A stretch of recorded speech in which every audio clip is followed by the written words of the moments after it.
Hey guys, today I'm going to show you how to install our billet pedal assembly onto the GM drive-by-wire pedal. So this is a GM 103-79038 pedal. That's GM's part number. I would say it's probably the more popular of the pedals to use when doing a drive-by-wire in your older vehicle. I think Summit lists it as a 2004 to 15 CTS pedal, but this is what it looks like. And they are all going to look different. So if yours looks like this, you're good to go. This might come in the box with the plastic piece folded, and then you like kind of wrench it down and this pin pops in place. So it might be folded up when yours is out of the box. But this is what it looks like as a normal pedal.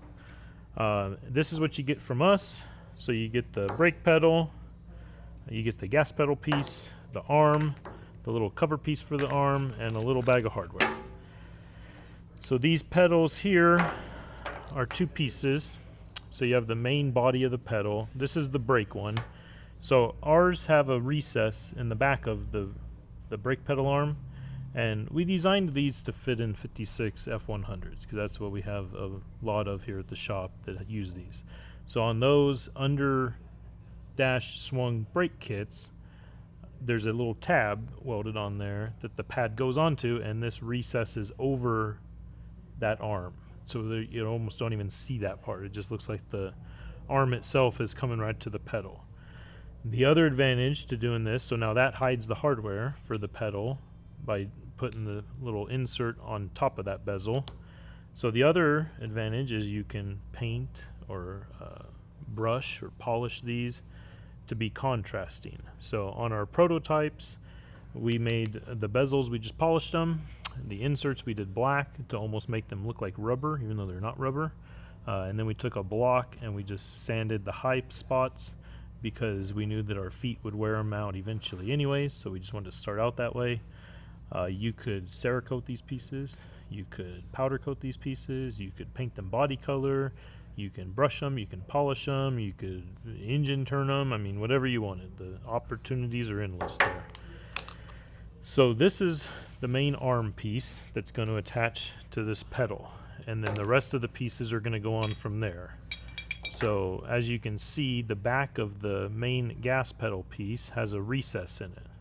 So this is kind of a safety thing, or that's why I put it there at least. So this registers into the arm, so it doesn't move. And then the bolts are hidden behind the insert. So the bolts go in here and here to hold this pad to the arm. And then once those bolts are in there, they're countersunk. So all this is flush, and then this insert piece, like the brakes, go on, and then that bolt there cannot back out because it has nowhere to go to back out. So we're going to take this and I'll show you how to attach the arm to it. The tools you're going to need to do this job is a 3/32 Allen key, a 5/32 Allen. You're going to need a 1/4 inch drill bit, a 5/16 drill bit, an 82-degree countersink bit, which this might be the only part that might not be super common for you to have, but it's readily available. It's not that difficult to find one of those. The other thing I'm going to use is a scribe, a center punch, and a little punch to punch out the pin. So I'm going to need a hammer and a drill. And that should be about it.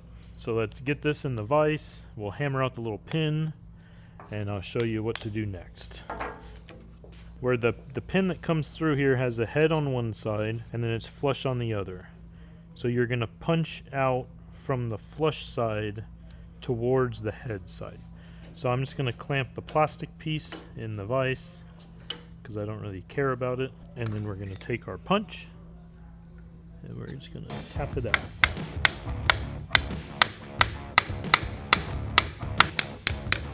So it is in there pretty good. You make it to where you don't really want to get them out. So sometimes you got to take some pliers in here, pull it out the rest of the way. So once that's out, the pedal itself, you got this little spot here where there's a spring. So you got to get something in there to push that out of the way. So you can get the arm off of it.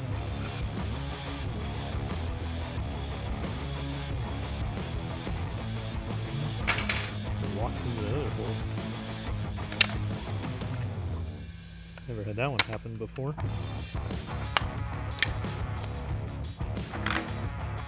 So there, you can chuck this because it's ugly and serves no purpose.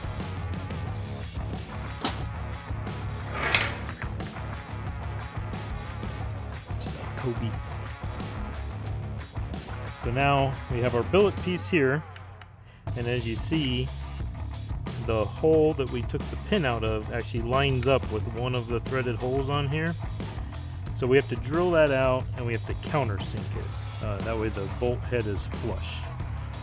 So we are going to get a countersink and our 1/4" drill bit, and we're going to need one of the bolts from the hardware. So the bolt that's going to go there is the super short one. It comes with 4 1/4" countersink bolts. So the ones that are all the same length go in the top and then hold the pad to the arm, and then the one that's shorter goes in the existing hole of the pedal arm from GM. So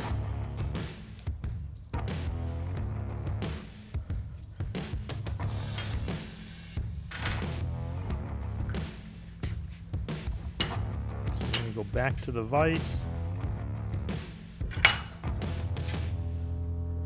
clamp it in there. We're going to drill the existing hole out to 1/4".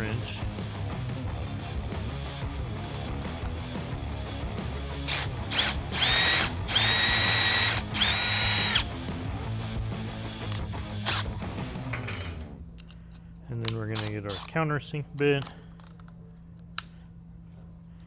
It is good on these things to put a little bit of oil there. A little drop of oil will help the bit last a little longer.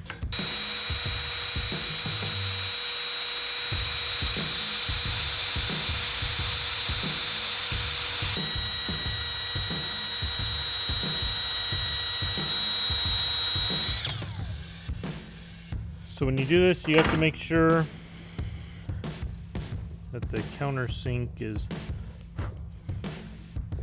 all the way down. So see where it's still sticking up a little bit? We got to go more because that head has to be perfectly flat.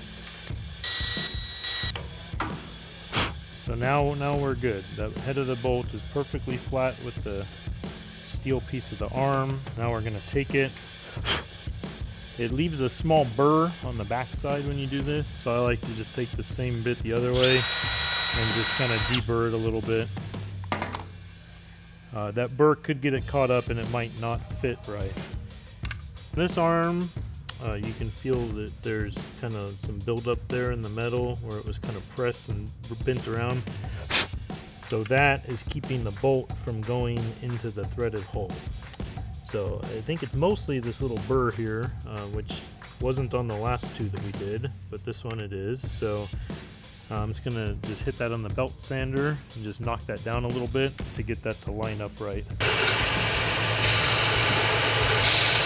Now, if you don't have a belt sander, you can easily do that same job with a hand file by putting this in the vise and just taking a hand file to it. You could easily do the job with a grinder, like a bench grinder would do it. A flap disc on a grind wheel would do it. Anything, you just got to shave it down just a little bit to where that hole's going to line up for good. So you actually got to go a little bit more. Okay, so now that we got that done, we can install this bolt into here. It's going to come out again. We just have to put it in to mark to drill the other hole. So you can see if we just had the one hole, the arm would move around. Not under like acceleration, it's not going to. But other than that, it does just slightly because it pivots off of the one hole. So that's what this other little piece is for. So this piece is going to go on here, and then that makes it all look like one piece coming out of the arm. So this is, we need to mark that hole and drill that hole. So I do that with a scribe. You could do it with a marker, with a scribe, with a pencil probably, or whatever you want. So we mark that hole, and then we're going to center punch it, we're going to drill it out, and then we're going to countersink it just slightly, and I'll show you why here. So that one is going to be one of these longer bolts, and as you can see, once it goes through there, to keep it flush on the outside, there's a slight bit of the countersink on the inside. So we need to put that countersink into our metal arm so that it'll sit flush. So I'll show you that now.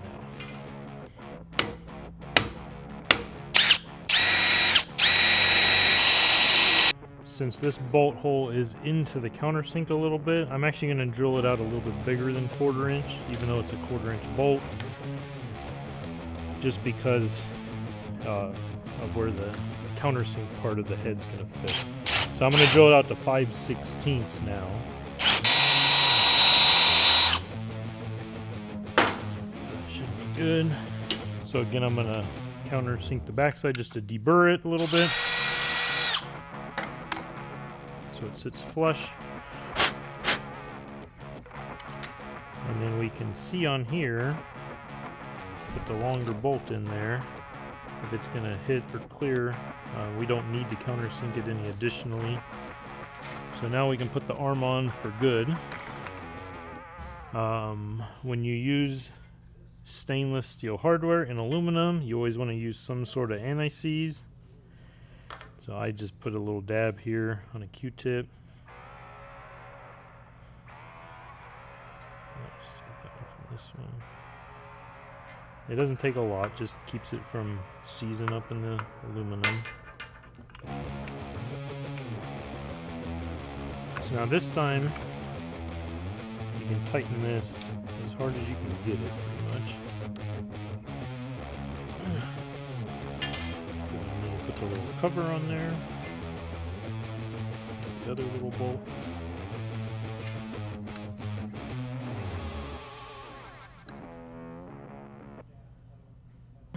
Okay, so there's our arm. That's basically all there is to install it to the GM piece. And then now we will put the pedal pad section there. So again, it kind of just registers in there. It's super easy to put on. Slides to the one spot. Put anti-seize on these bolts again.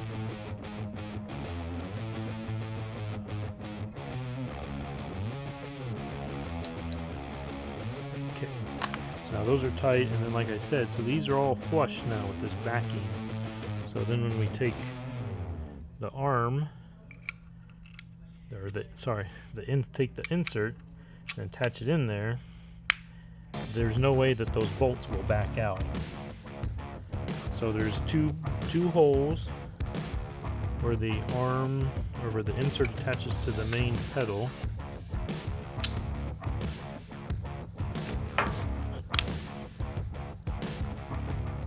The gas pedal is the shorter of the two bolts.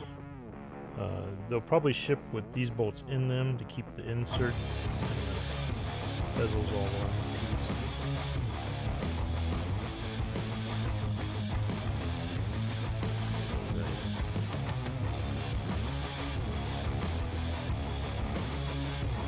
So these littler ones, these 832 bolts, are 3/32 Allen heads, so you gotta use a 332 Allen.